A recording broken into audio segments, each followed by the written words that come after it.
kahit na medyo special edit siya, ano na yung pakiramdam? Whoever wants to answer. Jody. It feels, parang different. It's like you're watching, a film or a series na hindi ikaw yung nag-play na actor. May ganun? I mean, ganun siya nag-strike sa akin because I don't really watch my, yung pag nagpe-playback after ng mga scenes, hindi ako nanonood. Sa monitor, hindi na? Kasi naiilang ako. Okay. So parang feeling ko, parang ginod naman na Netflix, so I trust okay naman yung ginawa ko.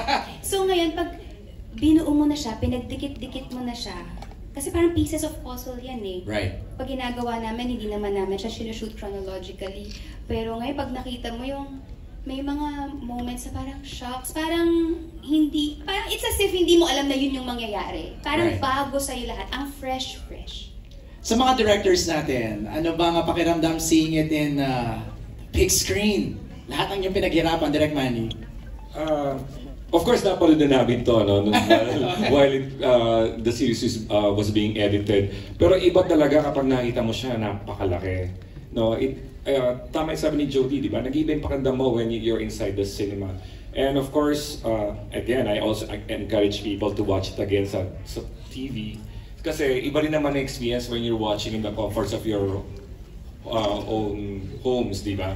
At kanina, ang naano ko lang, nagpa-flashback yung mga, alam ko, I think first sequence natin, on our first day. Ito yung nangyari, anong kinukunan to, ang eksenan to. Ang daming memories din na bumabalik while at the same time trying to immerse myself in the subviewing pleasure na first time ko makikita on a big screen yung aming project. Jericho. It's a mix of personal and I guess with the experience of sa lahat ng tao nanonood dito, I guess we should also ask them how enjoyable it is to see the performances on much bigger screen. Na-enjoy niyo ba lahat? Masarap, di ba? Masarap panoorin yung performances ng lahat na nakita mo sa big screen. But for me this year, my wish was to see my face on a big screen, and thank you, Lord. Eto na! But yeah, like just watching it with everybody, and then us artists, masarap pakiramdam na appreciate yung bawat kibot na ginagawa namin sa sets. So we're just filled with appreciation, and of course it's all about entertainment, and we're so entertained, excited, and thrilled. So thanks for the experience. Gusto kong tanongin kasi yung sa part na naabutan ko, yung naghahabulan na, yung parang papatayin na si Jody. Anong ang reaction niyo, Janine? Tapos si Lobas din, si Inay Mariana. Pag yung bawat labas ninyo, nakikisigaw, narinig niyo yung sigawan at hiyawan ng mga audience. Janine. Sobrang saya. Tsaka, same as Ate Jody, na parang nakakalimutan mo din na ikaw yun, in a way. Na parang immersed ka sobra sa kwento, tas sobrang action, tas parang ako din napapatili eh. Pasensya na sa mga nasa likod ko, Miss Kylie. Pero sobrang exciting kasi to see it all parang in its final form. Right. Tapos na marinig na yung katabi mo na excite or parang gano'n. Sobrang exciting. Tsaka ako nainis talaga ako kay Tyrone kasi nakita ko yung mga pinagagawa niya habang nandun si Iris sa bahay. Parang siya, saan ba to? Hindi ko na alam nararamdaman ko. Ang saya. Go ahead. Eko, you wanna say something? Hindi na, okay lang. Sometimes I have to stop myself.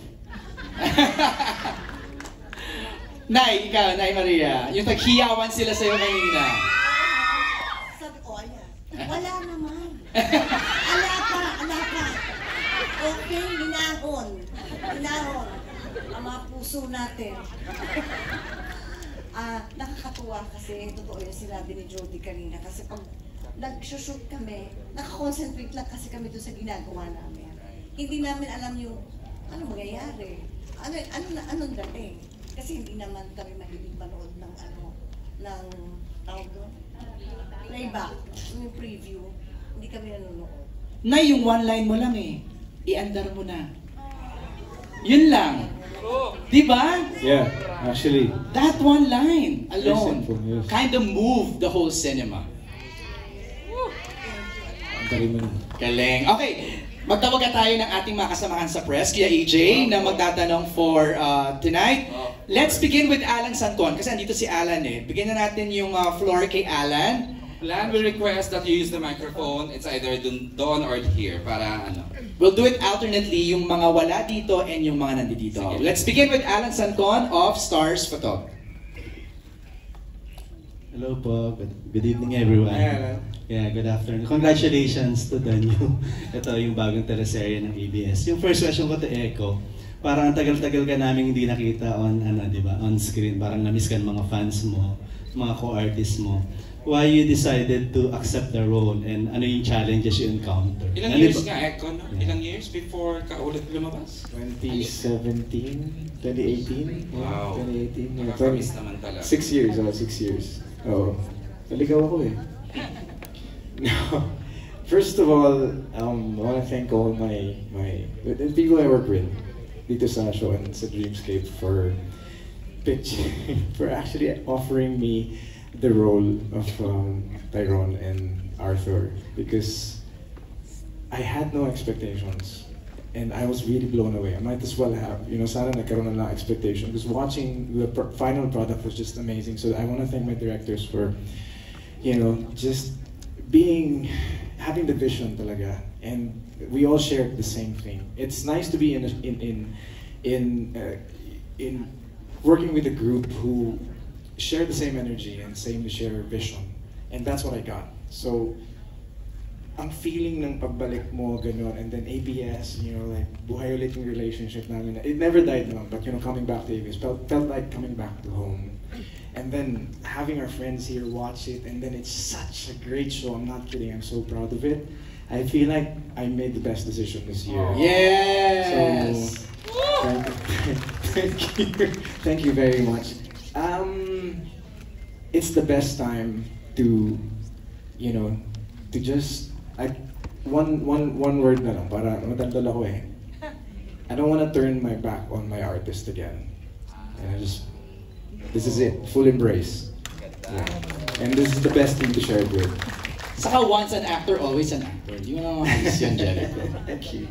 It's always there. Thank you. Thank you, Echo. Alan. Congratulations. Welcome back. Thank you so Yung much. second question. I want to ask you, Alan, how do you feel that I'm back? So, No, I'm just kidding. Baliw ka, Jericho. Back Boy, to that's a you. serious question, di ba? Parang na-miss 6 Hindi, years. why not? Sige nga, Alan, ikaw nga. Ano pakiramdam mo? Sige. syempre na-miss ng mga fans mo yung acting. Ikaw ang tinatanong, hindi yung fans. Ako personally, na-miss namin talaga yung Echo. Diba? I love you, thank you, Alan. I love you, thank And you. you still remember us, di ba, nung dumadaan sa kanina dun sa Red carpet. talagang binati niya kami yung mga familiar faces. OG. Ganda naman si Jericho lagi. Yeah, that's my Thank you. strategy talaga, kasi I always forget names. Thank you. Yeah, thank you, Echo. Congratulations. Second question ko for Jody. Grabe, Jody, no? Grabe ka rito sa... Yes! Ang awa tayo the whole 2 hours. Alam namin hindi ka tumatanggap ng role ng parang yung same, di ba? Same ang inuulit. Talagang bago ka tumanggap, talagang tinignan mong bago to.